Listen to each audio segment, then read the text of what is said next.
Assalamualaikum warahmatullahi wabarakatuh.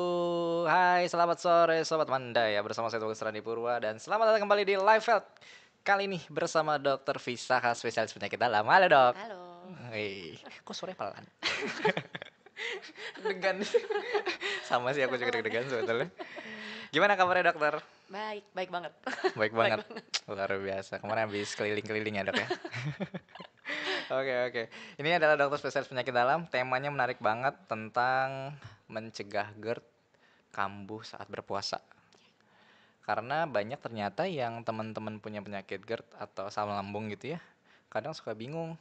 Ini gimana caranya supaya nggak kambuh lagi gitu ya. Karena Hmm. kan puasa kan lagi nahan lapar segala macem. Kalau minum obat takut malah nambah ini segala macam. Nah, kita hadirkan dokter spesialis penyakit dalamnya langsung. Oke oke Iya, dok. iya. Mungkin pertanyaan pertama langsung aja kali ya. Sebenarnya ada bedanya nggak sih dok antara GERD dan MAH kayak gitu dok? Oke.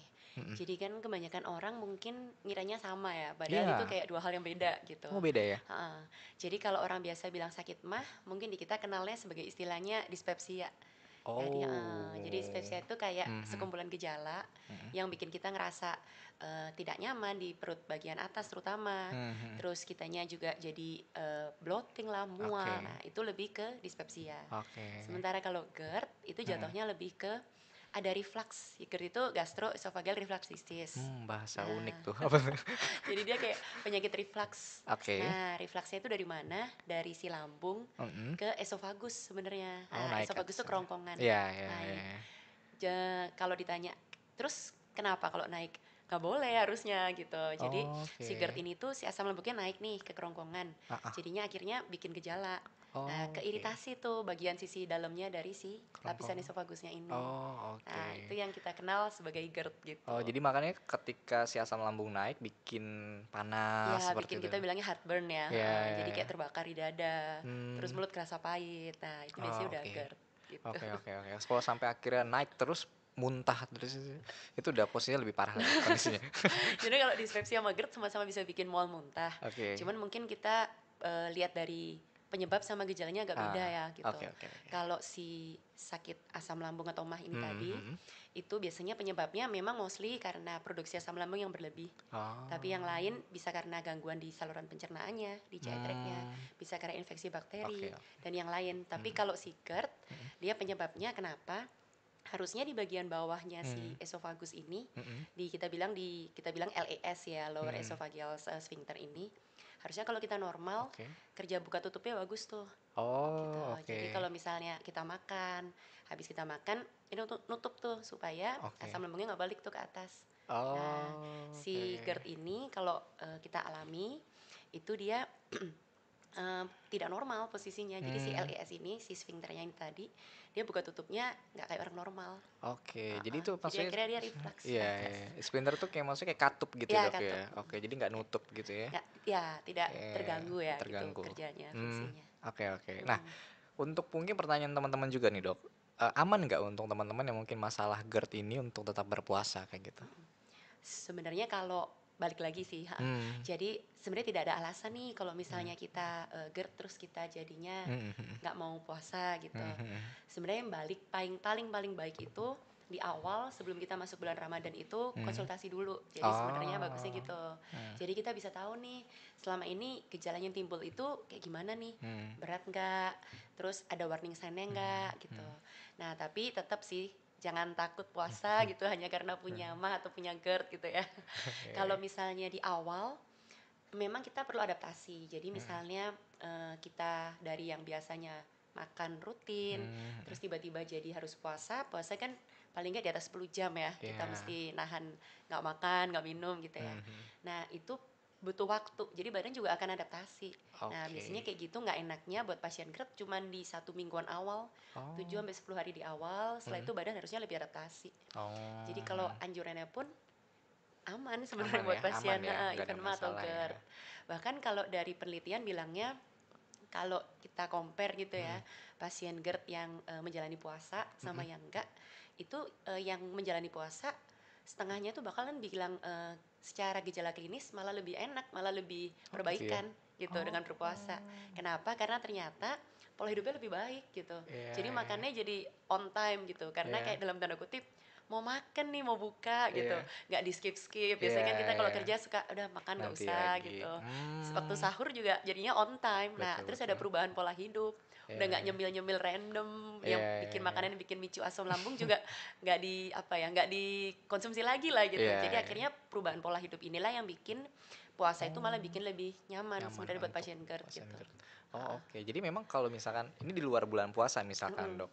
Saya datang gitu ke spesialis penyakit dalam, salah satu konsultasi gitu dengan dokter, memang dianjurkannya untuk coba untuk berpuasa gitu. Iya sebenarnya, kecuali Hmm, tapi tetap harus dipesenin juga iya. gitu, dipesankan bahwa kalau udah ada kayak warning sign Mm-mm. misalnya nih memang udah nyerinya memberat, Hmm, terus misalnya udah muntah-muntah hebat, ya kita harus stop juga gitu puasanya gitu. Nah oke, oke. makanya sebenarnya lebih ke controllingnya juga gitu, di Iya, awal obatnya apa yang udah pernah dia konsumsi kayak oke. gitu-gitu. Oke, itu Heeh. harus diperhatikan juga gitu tuh ya. Mm-mm. Nah, untuk bahas tentang GERD juga kayaknya banyak yang nanya juga bingung soal konsumsinya, Dok. Mm-mm. Makanan dan minuman apa aja sih yang sebenarnya harusnya dihindari gitu selama berpuasa gitu? Mm-mm. Nah sebenarnya kita anggap puasa itu kita anggap 24/7 gitu ya. Mhm, Jadi dari awal kita sahur sebenarnya selalu sih sahur sama buka mhm. dua-duanya tuh makan harus on time. Oke, Jadi jangan itu ya. misalnya aduh males nih ntar dulu gitu. Nah jangan, karena Mhm. terutama kalau buka kita udah kosongin lambung lama nih, terus Iya, masih ditunda lagi gitu. iya, Nah itu yang pertama dulu nih masalah pola iya. makannya.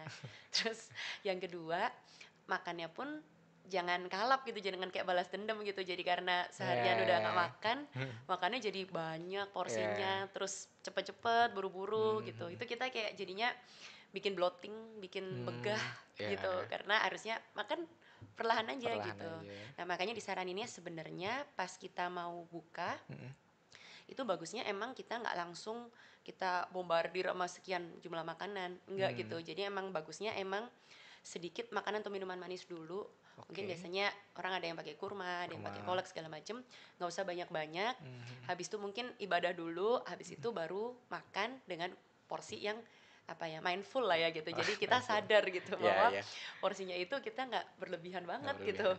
Soalnya kalau berlebihan banget Mmm, begah gitu, iya, dari iya, lambung yang kosong. langsung Kalau diisi kita banyak kasih ya. dikit dulu Mhm, makanan manis, harapannya sih simple sugar gitu ya, simple karbo, supaya badan terima gulanya dulu. mhm, mhm. Habis itu ada Oke, ibadahnya dulu baru iya, makan. Jadi supaya apa ya, tidak bikin kembung lah, tidak kembung. bikin jadinya malah bergejala gitu. Benar, Habis benar. makan malah jadi nggak enak perutnya gitu. Benar, benar. Bahkan yang normal aja makan biasa setelah buka tuh juga kadang suka tiba-tiba begah sendiri gitu karena Iya, makannya banyak banget. Ini apalagi mm-mm. teman-teman yang punya GERD. Iya, Nah, itu yang dikhawatirkan iya. sebenarnya. Makanya makan mesti perlahan ya, Iya, supaya iya, kita iya. nggak bloating juga. Iya, iya. Coba jadi Mm-mm. nanti makan pas buka puasa satu kurma tapi dimakan sama 2 jam. Coba nggak bisa ya? Iya, Laparan nanti. iya, Gitu. iya. Terus buat makanan minuman yang kita hindarin, Ya, apa tuh, Dok? pertama yang buat sering minum kopi, teh, alkohol, nah Oke, itu yang kita anggap nanti dulu deh gitu. Terutama oke. kalau ada GERD atau punya asam lambung sebelumnya gitu, karena dia Mhm. memicu juga. Iya, Nah oh, mungkin oke. kan banyak tuh yang kayak craving for coffee gitu ya, Benar, benar. buat teh gitu. Itu masalahnya mengandung si kafein ini tadi gitu. Mhm. Terus sama misalnya banyak juga yang berbukanya pakai bukan air putih tapi karena pinginnya dingin seger, Iya, pakai minuman soda benar. berkarbonasi, Wah, banyak iya, iya. gasnya. Nah, Iya. itu nanti bikinnya bloating lagi gitu. Oke, iya, Heeh, iya. jadi mungkin yang kayak gitu-gitu kita hindarin. Dihindarin ya. Dan Oke. bagusnya kalau kita di awal nih, kita di Mhm. sahur, kan kita habis itu mau puasa. Iya. Bagusnya kita makan makanan itu tinggi serat juga.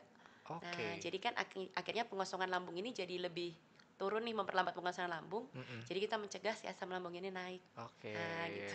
Makanan seratnya contohnya apa, Dok? Boleh apa aja sebenarnya Apa makanan yang aja ya? tinggi Hmm. serat, artinya kita konsumsi sesuai dengan kebutuhan ya. Karena Mhm. artinya kita baik di sahur ataupun di jam berbuka, Iya, iya. makanan itu nggak bisa satu macam gitu. Contoh Oke. cuman karbohidrat aja Mhm. gitu, nggak Iya, iya. bisa. Jadi memang harus ada karbohidrat, harus Mhm. ada kandungan lemak, protein. Nah, vitamin mineralnya dapat dari mana juga nih? Dapat Iya, dari iya. sayur dan buah juga. Oh, oke. Heeh, jadi Sayur nggak dan bisa buah juga tuh lanjut ya. makannya suka-suka gitu ya. Iya. Heeh. Kandungan nutrisinya jadi nanti jadi nggak Iya, iya. jelas gitu ya. Benar, benar, benar. Gitu. Tetap harus diperhatiin itu semuanya Iya, tuh ya heeh. sebenarnya. Oke, oke, oke. Nah, Dok, ada pertanyaan lagi nih. Kalau misalkan Mhm, karena GERD ini, sebenarnya penyebab utamanya apa sih, Dok, yang mhm. sering dialami sama orang-orang? Oke, kalau dari GERD sendiri Mhm. biasanya penyebabnya banyak sampai bikin dia jadi LES-nya dia terganggu ya, terganggu kerja si Oke. sfinkternya ini. Mhm. Bisa karena kehamilan, bisa Oh, ngaruh karena ya ya kehamilan juga ya? kalau Oke. hamil kan kita tekanannya jadi naik. Ah, jadi Ah, kansnya jadi GERD itu lebih tinggi gitu. Oke. Terus bisa juga Mhm. memang dari stres. Nah, Mmm, bagusnya lagi yang tadi tambahannya, mhm kalau kita puasa kan kita kelola stresnya lebih bagus tuh. mhm. Kita lebih apa ya, nggak se-chaos sebelumnya lah mungkin gitu Iya ya kalau iya. kita nggak puasa gitu. Mhm. Dia dengan kelola stres yang baik, gejala-gejala asam lambungnya juga gejalanya lebih minimal gitu. Jadi juga Oh. bagus juga gitu. Mhm. Nah, sama salah satunya juga adanya stres, terus adanya kelainan dari sistem GI tract-nya, si sistem pencernaan Oke. ini, itu juga bisa bikin si sphincter ini akhirnya Mhm. terganggu Oke gitu. oke oke Mm-mm. oke, menarik. Nanti kita lanjut lagi, Dok. Mm-mm. Kita tarik napas dulu. Kita break dulu, jangan kemana mana, tetap di Live Health.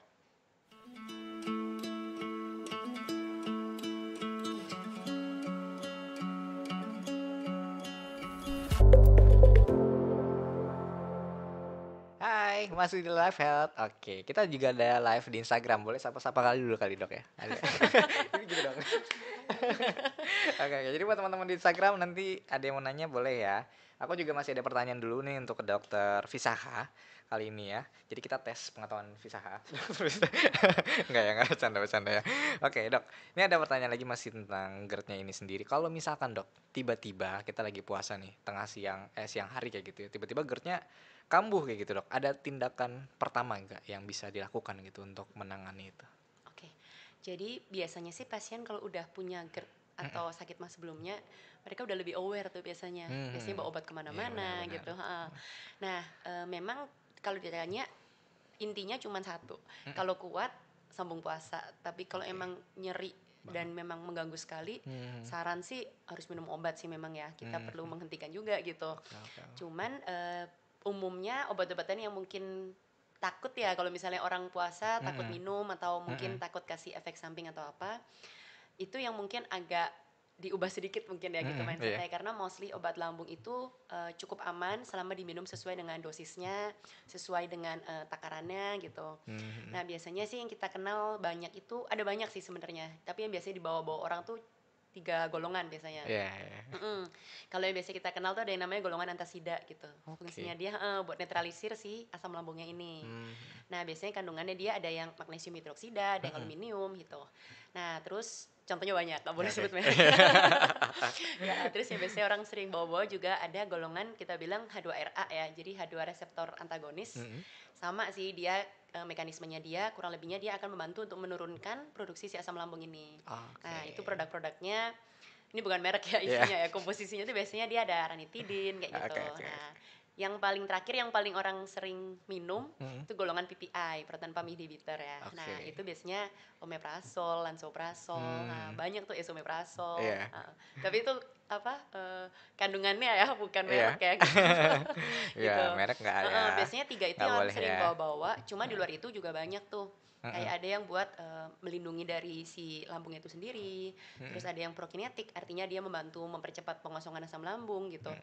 Jadi banyak sebenarnya, cuman biasanya yang Banyak relatif ya? orang bawa kemana-mana 3 itu, dan itu sangat membantu sebenarnya ya gitu Mmm. untuk mengatasi langkah awal lah ya gitu. Oke. Tapi kalau kita udah ketemu warning sign ya, misalnya udah nyerinya memberat, Mhm. muntah-muntahnya sifatnya terus menerus, Mhm. kita udah nggak ada intake nih, nggak ada asupan Oh. makan, nggak ada Mhm. asupan minum gitu.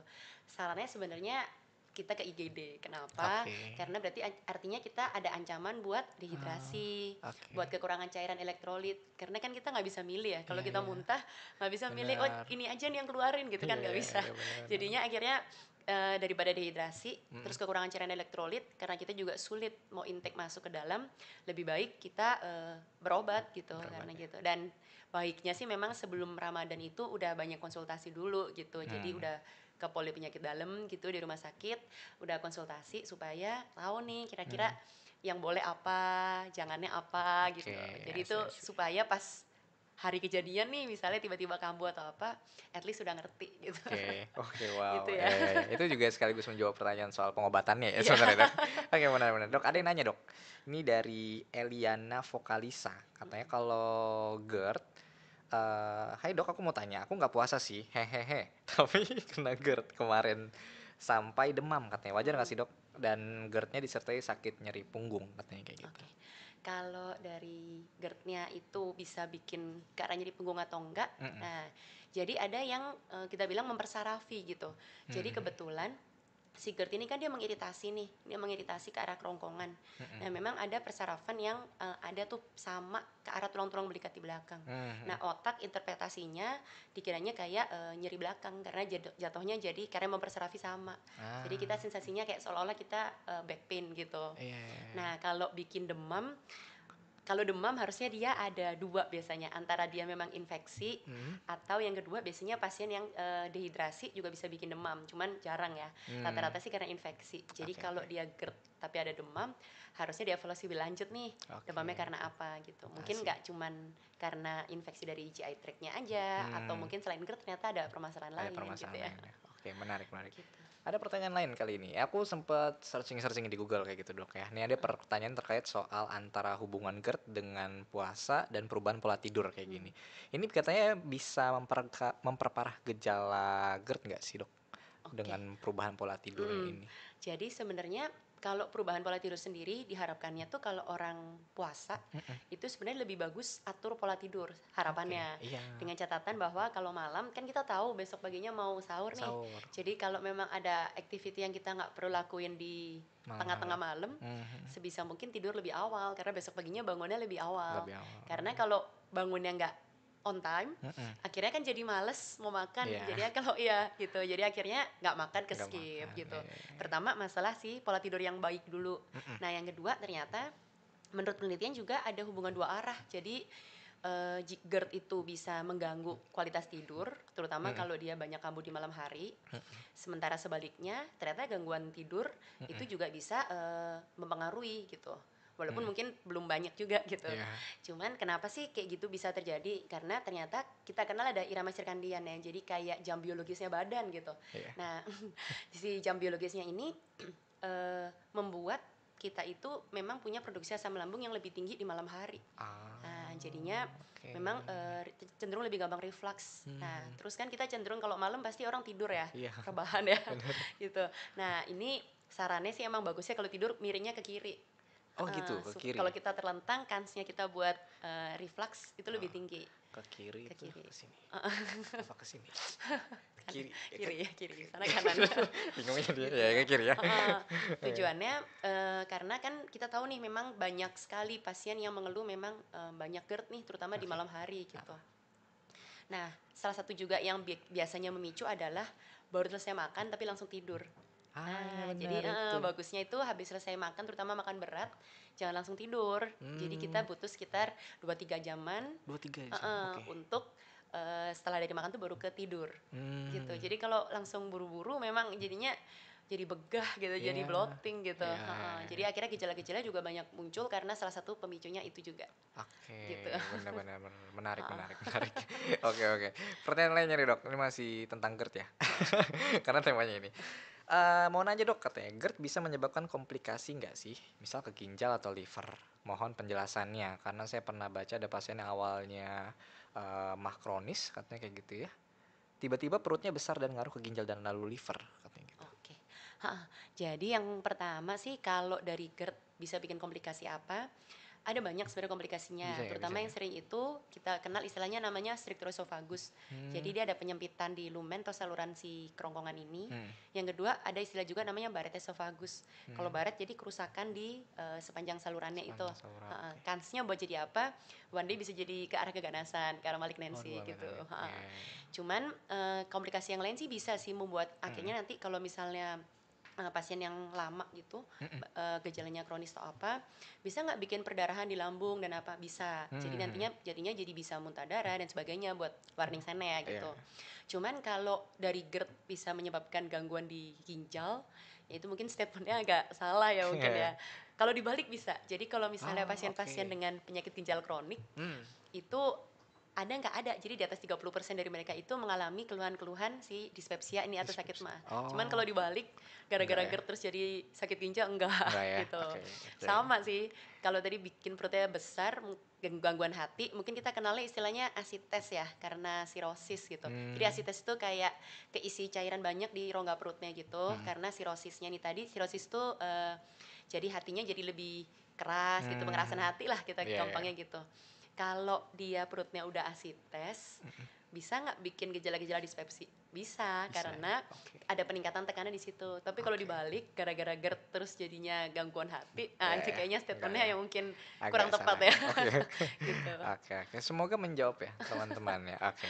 Mungkin ada sebelum aku pertanyaan terakhir nih dok, ada Mhm, nggak kisah mungkin pasien dokter gitu yang mhm, mungkin ini berhubungan dengan ibu hamil kayak gitu. mhm, Ibu hamil yang mungkin mengalami GERD juga, mhm, terus tetap berpuasa kayak gitu. mhm, Ada nggak mungkin yang ternyata puasanya pun jalan lancar, mhm, mhm, GERD-nya juga bisa diatasi dengan baik, seperti mhm, proses hamil juga berjalan dengan lancar kayak gitu. mhm. Ada nggak dok? Ya, sebenarnya banyak malah yang Banyak ya? berhasil ya gitu.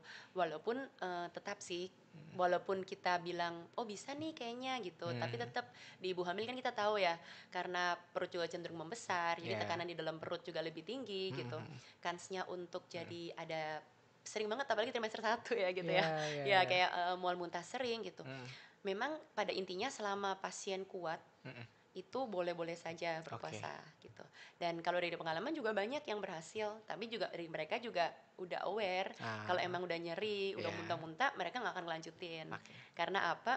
Ya kita tahu ibu hamil butuh asupan nutrisi lagi ya yang lebih apa ya, lebih kompleks lah ya Betul, gitu. betul, Karena kan betul. perlu untuk bayinya juga Baik, gitu. benar. Nah, kalau memang dia sanggup Hmm. dan memang tidak ada gejala yang bagaimana, boleh dan so far berhasil-berhasil aja gitu, Berhasil-berhasil heeh. aja. Cuman ya memang ada beberapa yang, apa ya, istilahnya jadi ngutang ya, karena nyeri Ya, terus akhirnya bolong, ya kira-kira nanti ngutang di puasanya. belakang, ada juga yang Ya, kayak gitu. Cuman selama udah ada konsultasi dan gejalanya teratasi, terkontrol, so far bisa bisa aman. banget ya.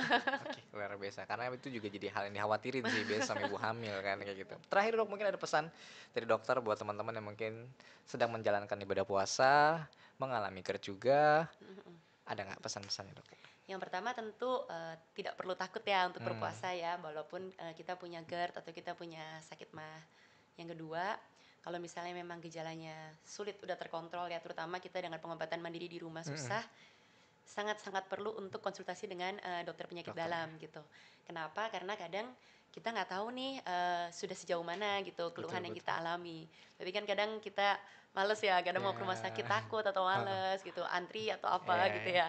Terus yang ketiga mungkin, saran-saran yang sudah ada tentang Mm-mm. pola makan, tentang apa-apa yang harus dihindari, itu sebisa mungkin diterapkan Mhm. supaya kita nyaman selama Ya, betul. puasa gitu ya. Betul, betul. Oke, luar biasa. Terima kasih Dokter Ya, Fisaha. thank you. Waktunya luar biasa buat teman-teman juga. Semoga ibadah puasanya hari ini lancar ya.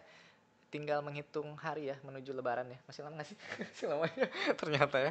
Oke, buat teman-teman terima kasih. Hanya segitu saja pembincangan kita pada hari ini. Sampai jumpa di episode lainnya. Nanti masih ada satu episode lagi bersama Dokter Johannes. Akhir kata saya Tubagus Salandi Purwa pamit undur diri.